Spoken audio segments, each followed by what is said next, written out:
THOUBAL District ki DC Complex da posting TABA BSF ki personal Ahum HONBA WABA AMASUNG THABAK NABA ki complaint da hospital da Pukhatlaklaba Matungda Laikannaba Ngamdana Leikhidre HAIRI Press na fangba pawmo gi matung inna Leikhidre ba BSF personal Ahum adudi Vipendra Singh Rawat chahi 95 Uttar Pradesh ki Nagla Khetri dagi Chandra chahi 53 apokpa SH Rachipal amadi Jammu amasung Kashmir gi Indri Patan dagi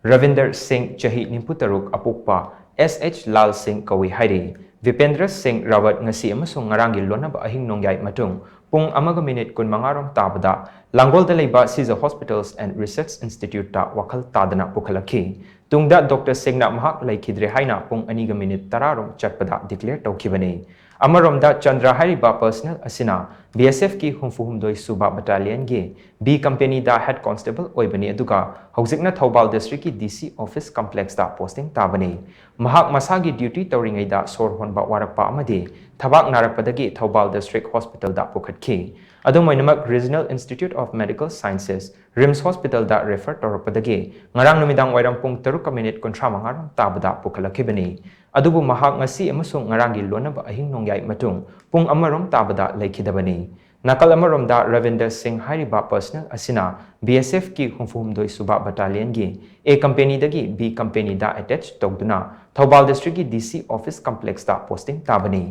manabat layong da mahak su thabak naba amadi sor honba wabagi symptom sing thingnaki mahak THOUBAL district hospital da ngarang ayuk pung 9 minute kunturuk rom tabada pukhatlaga RIMS hospital da refer tawrakhi adumoinamak mahak ngarang ayuk pung 8 minute nimfut taruk rom tabada Laikannaba Ngamdana Leikhidabani BSF personal Ahum asi leikhidabagi chap chaba maram haujik fawbagi oina khangba ngamdri adumoinamak makoi Ahum na thengnakhiba symptom sing adudi chap manari misi asigi matangda THOUBAL police station na UD case ama lokhatkre hainasu paw asina makhatari haujikta fangba paw amagi matung ina manabat layongda THOUBAL district ki DC office campus manungda duty taba BSF personal ani amasu haujik Imphal da leiba hospital amada Laikannaba Pukhatkre HAIRI